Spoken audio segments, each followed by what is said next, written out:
السلام عليكم ورحمة الله وبركاته. أحلى متابعين في الدنيا متابعيني، أهلا بيكم مواليد برج الحمل. يلا بينا على قراءة روحانية خاصة بيكم. طبعا حبايبي انتوا عارفين ان جميع القراءات على القناة بتكون طاقتها الزمنية مفتوحة، يعني اي وقت يظهر قصادك فيديو يا مولود برج الحمل اعرف ان ليك فيه رسالة وتفاعل كمان مع الفيديوهات. يلا بينا يا مواليد برج الحمل نصلي على الرسول عليه الصلاة والسلام ونستمد طاقة الفيديو من اسم الله الحليم. بسم الله الحليم، بسم الله الحليم، بسم الله الحليم. مولود برج الحمل.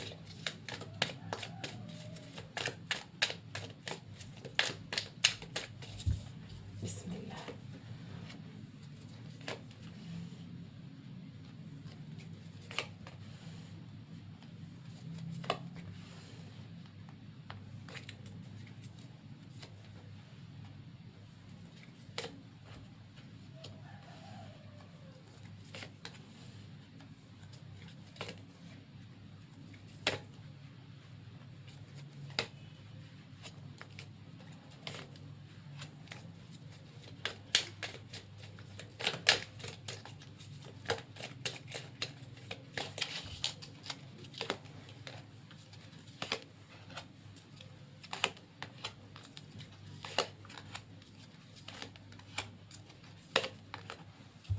طيب، مولود برج الحمل، عايزه اقول لك ان شريكك في الطاقه الحاليه، انا شايفه ان الشخص ده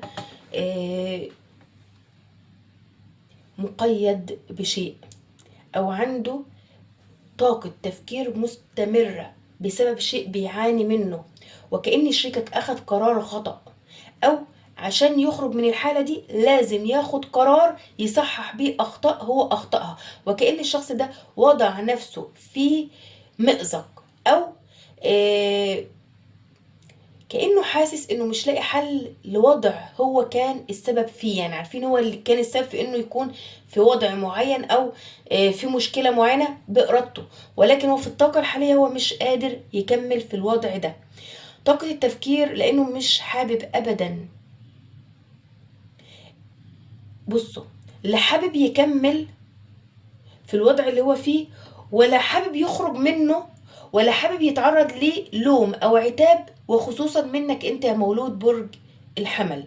ليه؟ انا قصادي شخص رغم محاولاته لايجاد حلول للخروج من مأزق، الا انه ما بيحبش يعترف باخطائه، فهو كانه بيضغط نفسه. يعني الشخص ده ممكن يكون مش مضغوط، لا هو ضاغط نفسه. ليه؟ لانه بيجتهد في انه يوجد حلول، في حين ان الشخص ده ممكن يعتذر او يعترف باخطائه، او يخرج من وضع ما هو وضع نفسه فيه، وبعدها الامر هيكون افضل من اللي هو عليه. وكأن الشخص دوت بيجبرك دايما او عودك انك ما تكونش مقتنع بكلامه او ما بتصدقوش، ويمكن خوفه اللي مسيطر عليه في الطاقة الحالية انه متأكد انه لو جالك وتواصل معاك، لان انا شايفة رغبة قوية للتواصل معاك يا مولود برج الحمل، يعني في طاقته رغبة للهروب ليك، ولكن لانه مدرك ان انت مش هتصدقه، او ان انت مش هتكون زي الاول، او ان انت ما بتقتنعش بالمواقف اللي بياخدها، وانه دايما مواقفه مش ما فيهاش استمرارية او اصرار. يعني كأنه دايما شخص بياخد موقف مؤقت وبناء على الحالة اللي هو عايشها، لذلك انت فقدت ثقتك تماما فيه. هو مدرك لكل ده،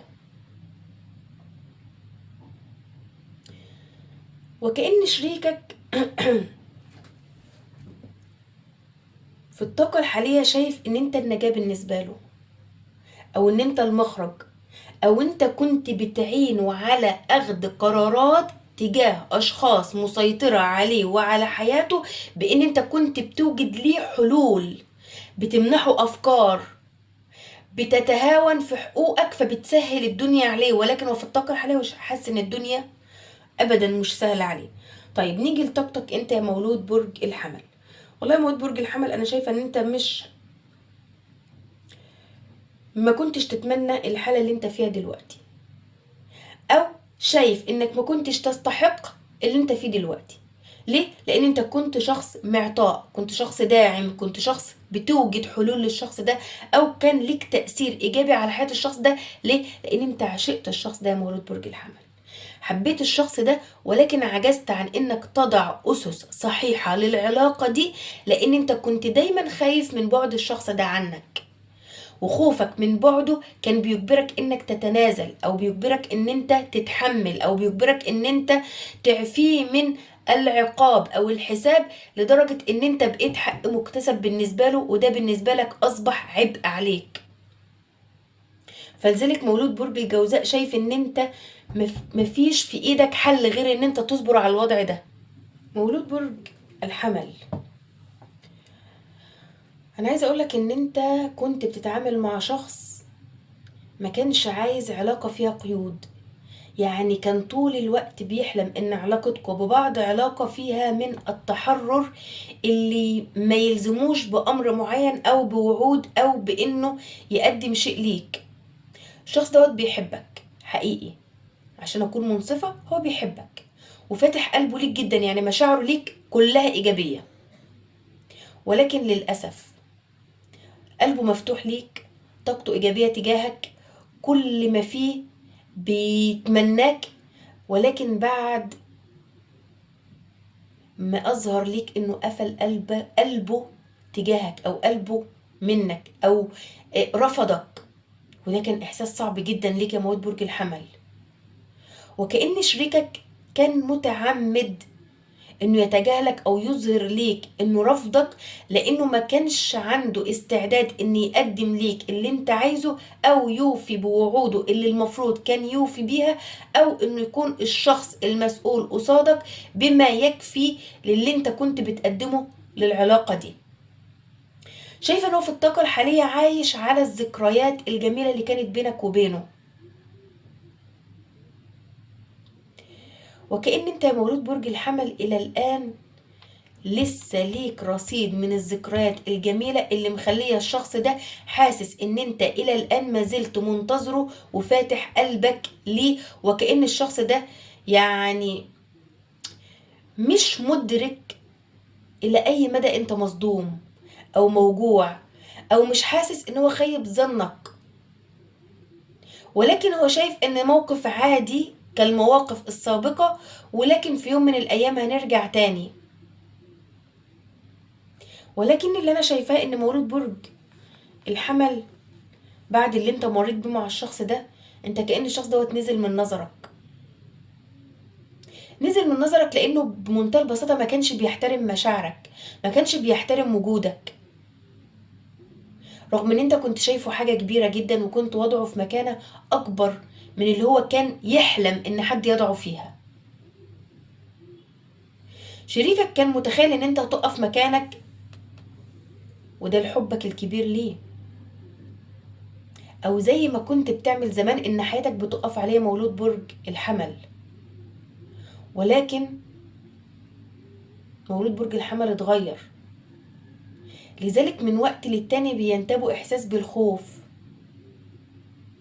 لان في طاقة بتوصل لك منه فيها رفض او فك تعلق. انتوا منكم اشخاص كتير بتحاول تفك تعلقها بالشخص ده، بتحاول تندمج مع الناس او مع اشخاص مقربين منك، بتحاول تبدأ عمل جديد، بتحاول تفك القيود اللي اتوضعت بسبب علاقتك بالشخص ده، بتحاول تخرج من الصراع النفسي اللي الشخص ده وضعك فيه، بتحاول تغير نظرتك لنفسك وللعالم وللدنيا بسبب اللي انت مريت بيه مع الشخص ده، لان انت مريتش بحاجة سهلة.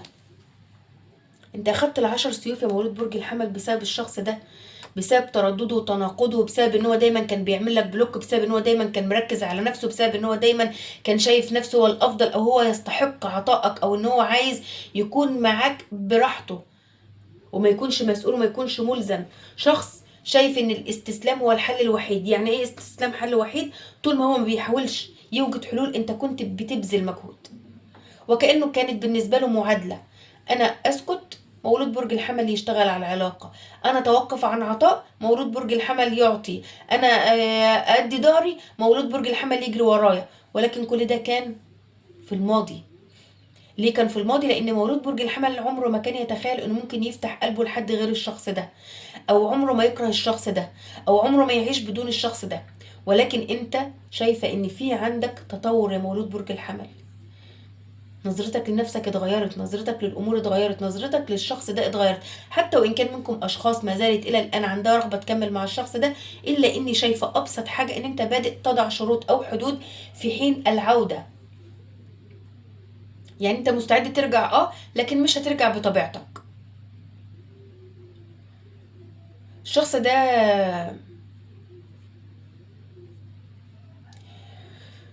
عارف ان هو اثر معاك في حاجات كتير قوي، وعارف انه ظلمك، وعارف ان كان عطائك كتير وهو عطاه قليل. والمنكم ان شريكك للاسف اختار عليك حد، او قرر انه يدخل علاقة في الوقت اللي انت كنت فيها، او اختار مصلحته اللي هي ضدك وضد العلاقة، رغم ان الشخص ده متأكد في الوقت الحالي ان مصلحته معك انت يا مولود برج الحمل. وكأن كل ده عقاب ربنا ليه، ان اللي ما كانش حاسس بقيمته اما كان بين ايديه بدأ يشعر بيه ويندم عليه لما افتقده. ولكن بيحاول من وقت للتاني يطمن نفسه، او لمنكم طبعا دي قراءة عامة، بيحاول يبعت اشارات غير مفهومة عشان يعرف من خلالها انت ناوي على ايه، حتى وان كان صباح الخير مساء الخير، عايز يعرف يا ترى رد او نية مولود برج الحمل تجاهه هتكون ايه. مولود برج الحمل، انا شايفة ان انت كأنك اكتشفت في حياة الشخص ده حاجات كتير جدا، وكل اللي انت اكتشفته في حياته او في شخصيته من صفات كانت مؤذية ليك بكل ما تحمل الكلمة من معاني، وكأن كان فيها تقليل منك، كأنه طعنك وانت في حضنه، وكأن انت مولود برج الحمل مش قادر تسامح الشخص ده، مش قادر تسامحه، رغم ان انت الى الان ما زلت بتحبه او منجذب ليه، نفسك انه يكون معاك، ولكن انت كأن انت فقدت الامل في ان الشخص ده ممكن يتغير او يتبدل او يتنازل عن شيء لأجلك. شريكك بيقارن بينك وبين اشخاص كتير، وبيقارن بين حاله في قربك وحاله في بعدك، وبيخرج من المقارنات دي بشيء واحد بس، ان انت الافضل من بين الجميع، وان حياته بيك افضل بكتير عن حياته مع اي حد غيرك. شايف ان هو كان المفروض يختارك انت، ولكن للأسف اختار عليك اللي اقل منك، او اللي ما يستحقش انه يتوضع، او ما ينفعش ابدا مولود برج الحمل يتوضع في مقارنة مع الشيء اللي هو تركك لأجله. وكأنه ندمان أشد الندم لأنه ما وصلش لهدفه من الشيء. يعني ممكن يكون اختار عليك مصلحته، عمله، دراسته، ولكنه اكتشف ان ايا ما كان الشيء اللي اختاره عنك عمره ما هيكون مرضي ليه او هيحقق له الرضا زي ما كنت انت موجود يا مولود برج الحمل. يعني كان موهوم، او كان منتظر شيء ما قدرش يوصل ليه، او كان متخيل انه يقدر يعني يعوض عدم وجودك بالشيء اللي هو اختاره عليك، ولكن ما حصلش. ما حصلش مش لان هو اه اختار غلط، الطاقة اللي وصلاني ما حصلش لان انت ما كنتش تستحق منه كده، وكأن هو ده ذنبك. يعني ممكن يكون الشيء اللي مش مرضي ليه ممكن يكون مرضي لغيره جدا، ولكن صدقني يا مولود برج الحمل ما ينفعش. هقول لك ايه، عارفين بالظبط الشخص دوت عامل زي ايه؟ لما حد يتعود يشرب ميه مثلا نقيه جدا مفلتره، عليها، احنا احيانا في ناس بتحط موارد على الميه كده، اللي هي ريحه الورد او حاجه زي كده، يعني اتعود على حاجه حلوه قوي، ولكن خياله صور له انه لو جرب نوع تاني من الميه اقل، او مش هيحتاج منه مجهود، او موهوم انه ممكن يرويه، ولما جه جرب ملقاش مقارنة. ايه ده، انا سبت ايه عشان اخد ايه؟ حتى وان كان اللي هو مش راضي عنه ده ممكن يرضي غيره. ليه؟ لان غيره ما جربش عطاء مولود برج الحمل. انا مش عارفه اوصل لكم الفكره ازاي، ولكن في المجمل ان انت بعطائك قدرت تخلي ان اي حاجه بعدك ملهاش طعم، ملهاش طعم، ناقصه، كل حاجة من غيرك ناقصة. ليه؟ انت الوحيد اللي كنت قادر ترضي غروره بصراحة. وللأسف ارضائك لغروره كان على حساب نفسك، درجة ان انت بقيت بالنسبة له شخص مضمون، درجة ان انت بقيت بالنسبة له شخص هيرجع، هيلف وهيرجع، هيتنازل عن موقفه، هيقبل بالتضحيات، هيقبل بان انا اكون معاه او مع غيره، او ان انا افاضل دايما بينه وبين غيره، او انه دايما يديك بلوك، او انه دايما يتجاهلك، او ما عندوش قدرة ان هو يحتويك او يلتزم معاك. ودي مشكلة كبيرة هنا في الطاقة دي، ان الشخص دوت لا يعترف بالالتزام، مش عايز يلتزم، عايز يعيش كده زي الطائر اللي كل يوم على شجرة كما يحلو ليه بقى. وده بالنسبة لك شيء مؤذي جدا. طيب نشوف خطوات الشخص ده ليك. والله أنا شايفة إن هو عايز يرجع لك ونفسه يكون معاك، ويرجع يشرب من المية النقية المفلترة اللي عليها شوية ريحة الموارد اللي بتخلي ريحتها كده حلوة قوي وبتروي، وكأن عارفين حد صايم وقدامه كوباية مية، هو شايفك انت كده كأنه صايم بالظبط، وانت شوية المية اللي هتروي العطش بعد ساعات طويلة من الصيام في عز الحر. تخيل بقى انت دلوقتي الشخص دوت محتاج لك قد ايه. ولكن مشكلته الوحيدة انه متمسك بموقف ما. تمسكه بالموقف ده، انا عايزه اقولك ان مش لانه هو شخص عنيد او ان هو شخص متكبر، ولكن لان شريكك مدرك تماما وفاهم وواعي لانه لازم ياخد موقف تجاه علاقته بيك وعلاقته ببعض الاشخاص، او الشيء اللي اختاره عنك ايا كان هو ايه. ولانه هو مش هيقدر في الطاقة الحالية انه يقدم ليك اي شيء،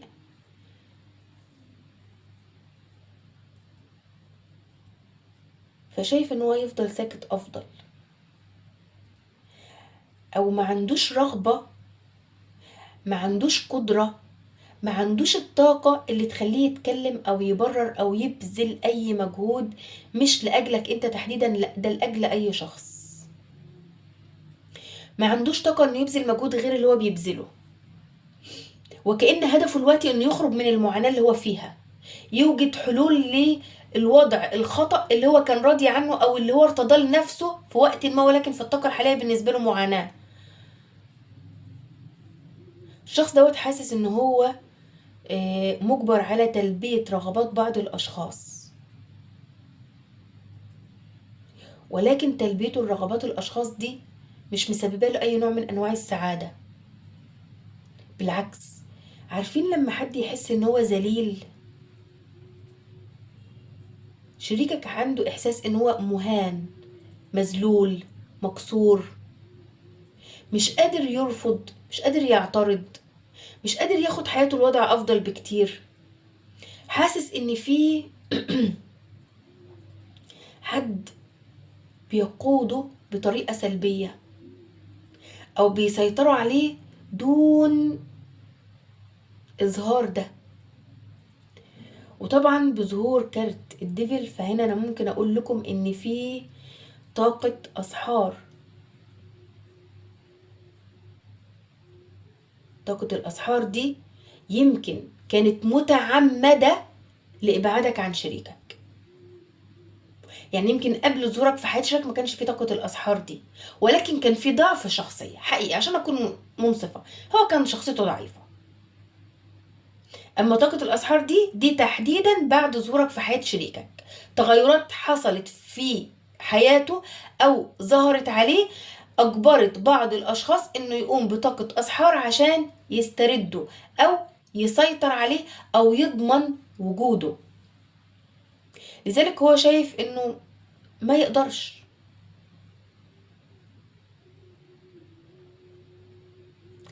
الشخص ده مش سعيد ابدا، مش سعيد، لان حياته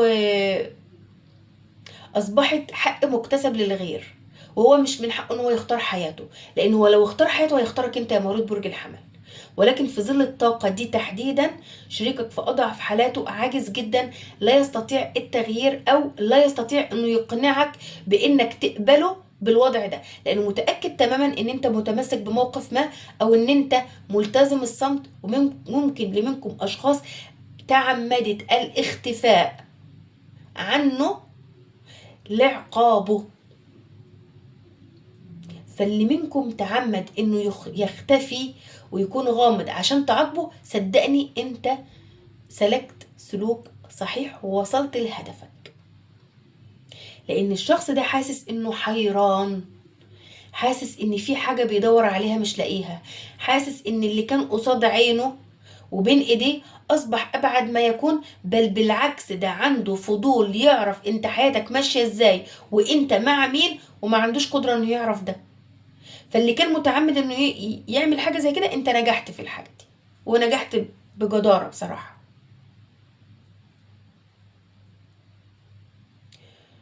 الشخص ده نفسه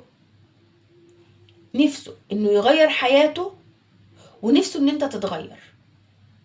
ليه نفسه ان انت تتغير؟ لان نظرته ليك او خوفه منك، لان انت الى حد ما لما بتكون معاك حق بتكون متمسك بموقفك، وممكن تصل الى حد العناد والتحدي.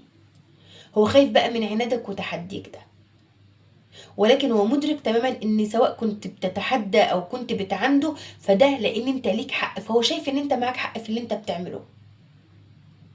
فهو لا يقدر يغلطك ولا يقدر يجبرك انك تتنازل عن موقفك، ولكن شايف ان الحل الوحيد انه يلتزم الصمت ويقف مكانه، لانه لا يملك احداث اي تغيرات في العلاقة دي رغم احتياجه الشديد ليك يا مولود برج الحمل. طيب تعالى ناخد رسالة الرومانس.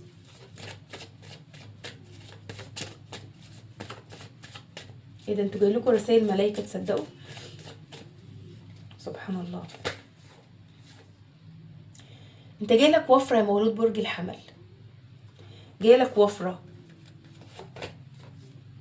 الله، لا ده انت جايلك بقى وفرة في الحب. انت جايلك وفرة في الحب وفي المشاعر. هتتدلع يا مولود برج الحمل، هتتدلع وهيجيلك اللي يعوضك. طيب تعالى كده نشوف القادم ليك يا مولود برج الحمل.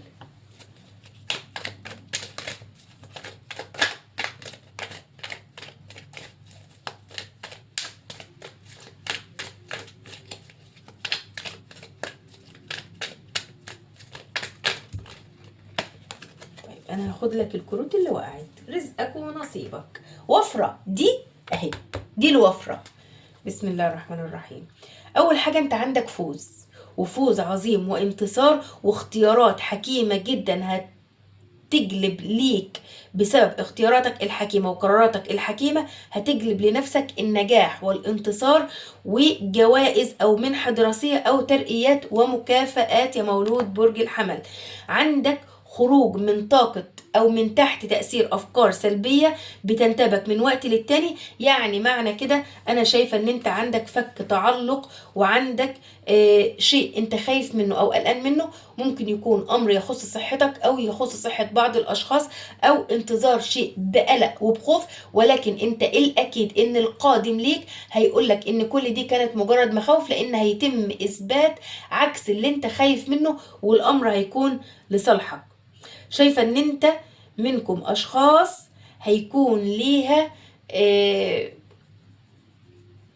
انت بتفكروا تدخروا اموال، او يكون لكم حساب خاص في البنك، او في اضافة لحسابك الخاص في البنك يا مولود برج، يعني جاي لك فلوس يا مولود برج الحمل، اللهم بارك. شايفة ان انت حدثك هيكون عالي قوي، روحانيتك عالية، في طرق جديدة للتفكير، وقد تكون مثيرة للآخرين، هتثير فضول الآخرين بالتغيرات اللي هتطرق على حياتك وعلى شخصيتك. عمل جاد هتشتغل عليه، وهيحقق لك التوازن المادي اللي انت بترغب فيه، وعندك سداد ديون، وعندك رد حقوق، وعندك اعتراف بحقوقك قصاد الجميع، لانه مش هيكون مجرد كلام، لا ده فيه يعني شيء مادي هيثبت للجميع ان انت كنت الاحق بالشيء ده ايا كان هو ايه. القادم ليك تحول وتغيير وبدايات جديدة وتحرر من حالة فيها ركود. يعني لو انت بتعاني من حالة ركود او ملل او امور معطلة، كل ده هيتغير للافضل، وعندك تحرر وعندك بناية، يعني هتبني. شوف انت هنا عانيت من الانفصال، ولكن صدقني القادم ليك بعد الانفصال في بداية. اللي اتهد هيتبنى تاني يا مولود برج الحمل. اللهم بارك اللهم بارك اللهم بارك. ربنا يجعل كل شيء في حياتك فيه وفرة. الوفرة دي دايما بقولها في قراءاتي، الوفرة هي البركة. تخيل كده لما إنسان ربنا يكون مبارك له في صحته، مبارك له في عمله، مبارك له في ماله، مبارك له في أمواله، في أولاده، في حياته عموما. لما الوفرة دي، لما أنا بشوف الكارت ده بقول ده كارت البركة. والبركة لما بتحل على جانب من جوانب حياة البني آدم بتحل على كل حياته. هسيب لكم الكارت اهو كده اهو. واقبلوا الطاقة يا مواليد برج الحمل. وبكده حبايب قلبي قراءتكم تم. اتمنى يا رب ان القراءة تكون مرضية ليكم. بحبكم من كل قلبي، بتمنى لكم الخير والسعادة والرضا. ولو بتشوفني لأول مرة وكملت القراءة للحظة دي، ما تخرجش من القناة غير لما تشترك وتفعل زر الجرس عشان يوصلك مني كل جديد. مواليد برج الحمل بحبكم في الله، والسلام عليكم ورحمة الله وبركاته.